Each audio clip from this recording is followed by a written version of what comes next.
So hello भाइयों बहनों, आज हम लोग क्लास 12 का बिजनेस स्टडी ऑर्गेनाइजिंग चैप्टर करने वाले हैं। ठीक है, प्लानिंग हम लोगों ने कंप्लीट कर दिया था।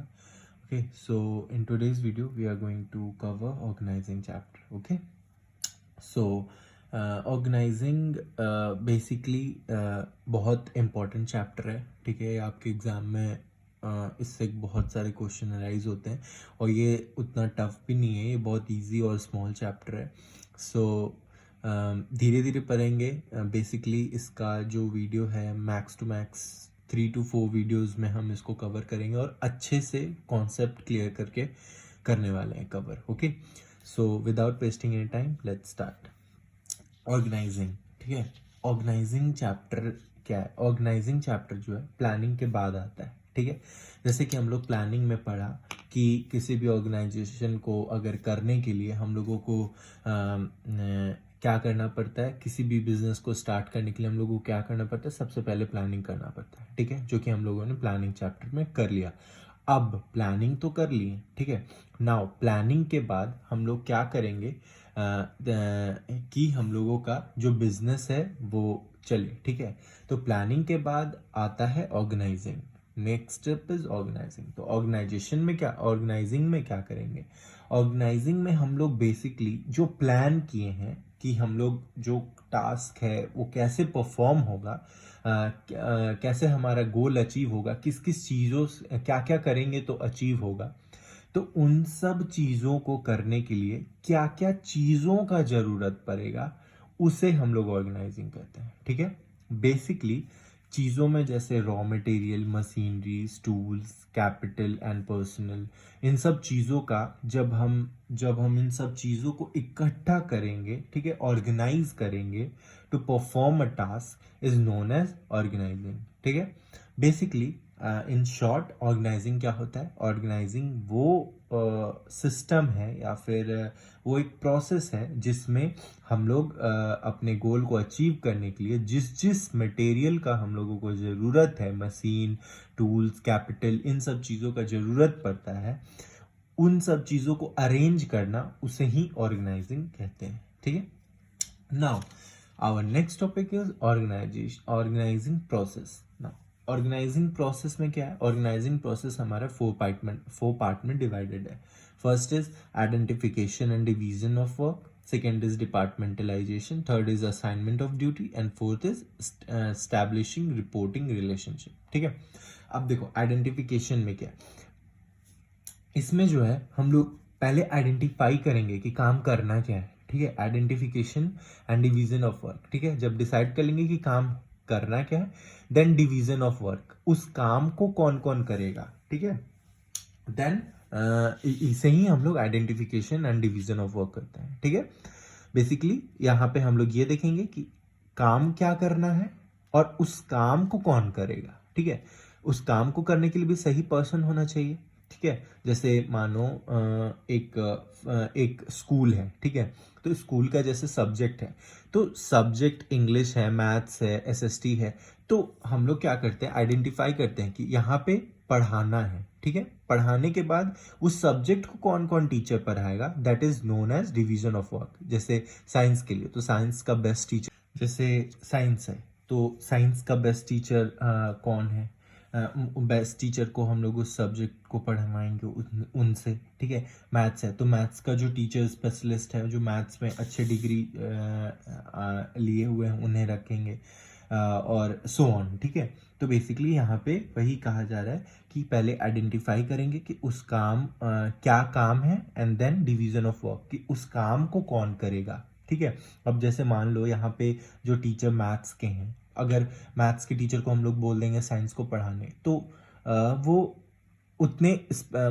अच्छे से नहीं ना पढ़ा पाएंगे। तो बेसिकली वही यहाँ पे कहा जा रहा है कि काम देखना और क्या काम है और उस काम को करेगा कौन, मतलब बेसिकली करेक्ट पर्सन को रखना। ठीक है, कि कौन काम करेगा और कैसे करेगा। ठीक है, done. Now our next is departmentalization. Departmentalization में क्या हो जाता है? डिपार्टमेंटलाइजेशन जो हमारे 2 पार्ट में डिवाइडेड है। First is functional and second is divisional. अब देखो फंक्शनल में क्या हो जाता है कि फंक्शनल में जो हमारा जैसे कंपनी है तो कंपनी क्या करता है कि डिवाइड कर देता है फंक्शनल में कि परचेज से रिलेटेड काम परचेज एक डिवाइड कर देता है। जैसे बहुत सारे डिपार्टमेंट होते हैं ना, जैसे परचेज से रिलेटेड काम एक पर्टिकुलर परचेज में होगा, से मार्केटिंग से रिलेटेड काम मार्केटिंग में होगा, सेल्स से रिलेटेड काम सेल्स में होगा। तो बेसिकली यहाँ पे डिवाइड कर दिया जा रहा है कि परचेज वाले परचेज का सारा लेखा जोखा रखेंगे, मार्केटिंग वाले मार्केटिंग का लेखा जोखा रखेंगे, एंड सेल्स वाले सेल्स का लेखा जोखा रखेंगे। ठीक है।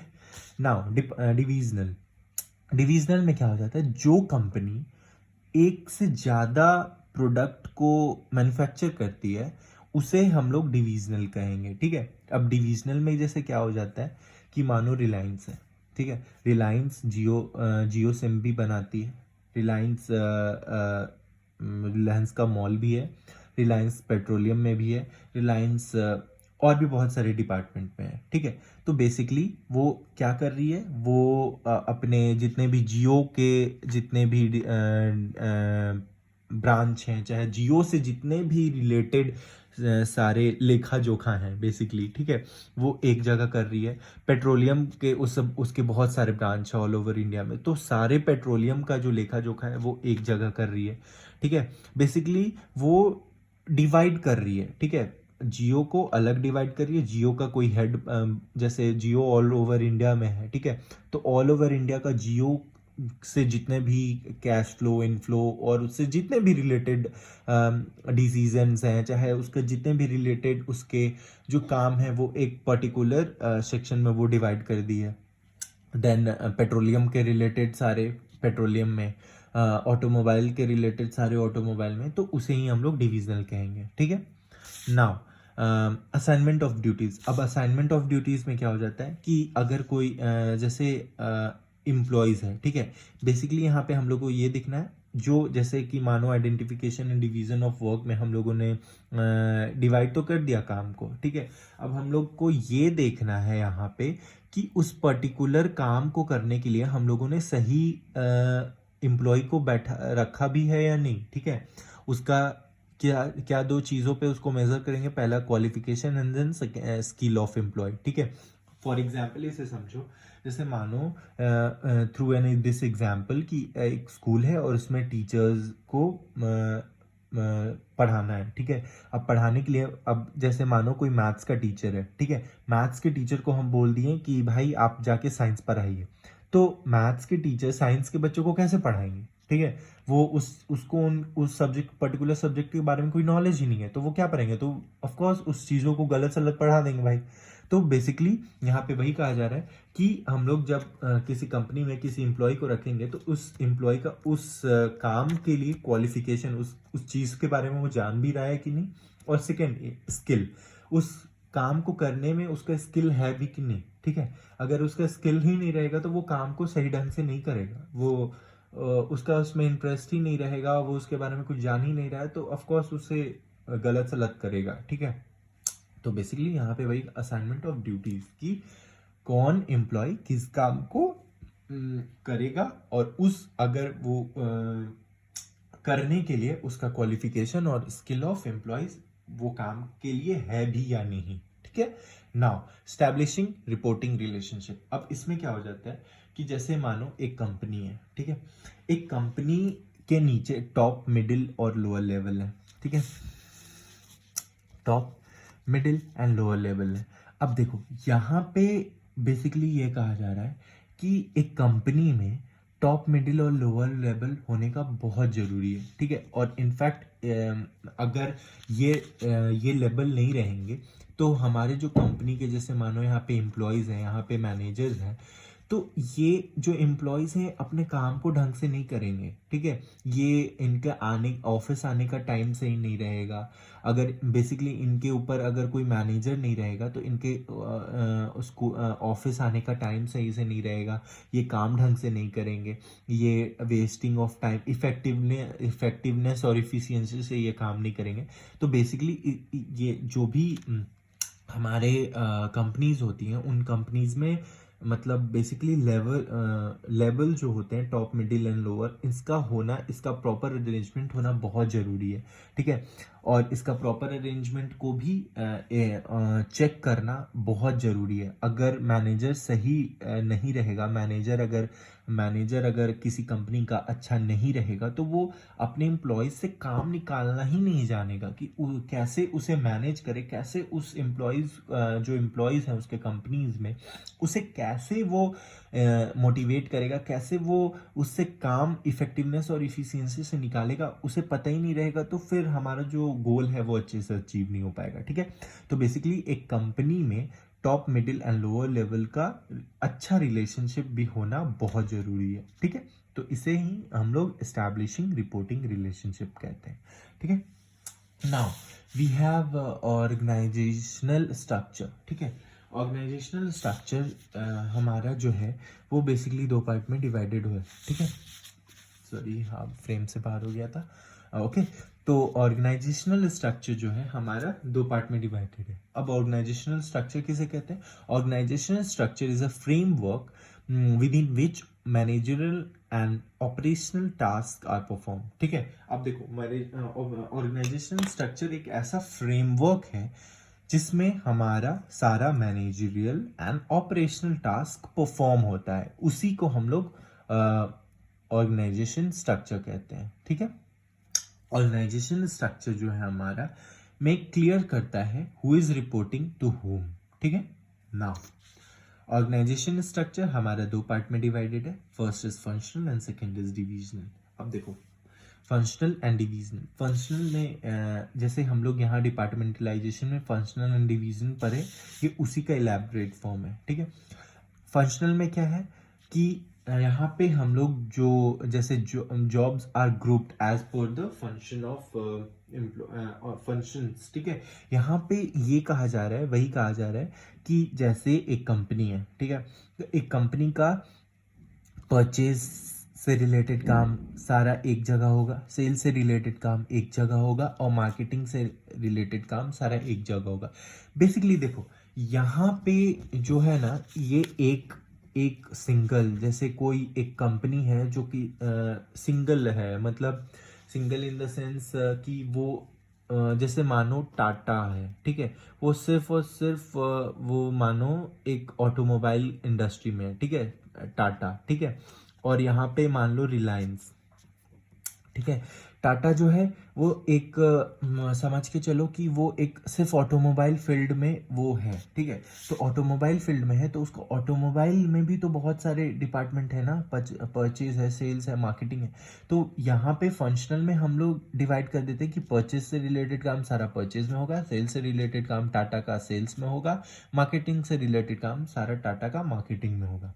अब देखो डिविजनल में क्या हो जाता है। डिविजनल में ऐसा फर्म जो कि मोर देन वन प्रोडक्ट को ये करता है, मैन्युफैक्चर करता है। जैसे कि रिलायंस के पास जियो भी है, रिलायंस के पास पेट्रोलियम भी है, रिलायंस के पास और भी बहुत कुछ है, ठीक है। तो रिलायंस के पास जब इतने सारे डिपार्टमेंट्स हैं, तो रिलायंस इसमें क्या करेगा कि जियो से रिलेटेड काम सारा जियो में होगा भाई, पेट्रोलियम से रिलेटेड काम सारा पेट्रोलियम में होगा भाई, और भी जितने भी उसके इंडस्ट्रियल जितने भी बिजनेस है वो सारा एक में होगा। तो बेसिकली ऑर्गेनाइजेशन स्ट्रक्चर क्या करता है? ऑर्गेनाइजेशन स्ट्रक्चर हमारा एक क्लियर कॉन्सेप्ट, क्लियर रिपोर्टिंग करता है कि कौन कैसा फ्रेमवर्क में हमारा managerial and operation task perform हो रहा है, ठीक है। तो ये जो है दो पार्ट में डिवाइडेड है, और functional and organization divisional, sorry. Functional में एक फॉर्म के अंदर जितने भी परचेज सेल्स रिलेटेड से काम है वो फंक्शनल में हम लोग डिवाइड करते हैं। डिविजनल में एक ऐसा फर्म जो कि मोर देन वन प्रोडक्ट को मैन्युफैक्चर करता है, ठीक है, और उसका उसका जितने भी मोर देन वन प्रोडक्ट को मैन्युफैक्चर कर रहा है, तो वो सारे प्रोडक्ट को वो कैसे डिवाइड कर रहा है, ठीक है, वो डिपार्टमेंट को कैसे डिवाइड कर रहा है, उसे हम लोग डिविजनल में ले लेंगे, ठीक है। Now we have another topic, we have functional and divisional. functional और divisional का हम लोग advantage और disadvantage देखेंगे, ठीक है. So that's for this video guys. हम लोग नेक्स्ट वीडियो में इस टॉपिक को कवर करेंगे बिकॉज ये वीडियो ऑलरेडी 11 मिनट्स का हो चुका है. तो आप लोग इसको एक बार ऐसे ही ओवरव्यू कर लो, ठीक है. So that's all for this video guys. Thank you for watching this video. अगर आप लोगों को ये वीडियो समझ में आया होगा तो please give a like to this video. और अगर आप लोगों को इसमें कोई भी डाउट हो तो आप लोग प्लीज़ कमेंट करो. And please do subscribe to my channel because आप लोग अगर सब्सक्राइब करोगे, आप लोग अगर लाइक करोगे मेरी वीडियो को, then I will be motivated और हम अच्छे अच्छे वीडियोस बनाएंगे आप लोगों के लिए, ठीक है. So that's all for this video guys. Thank you and have a good day.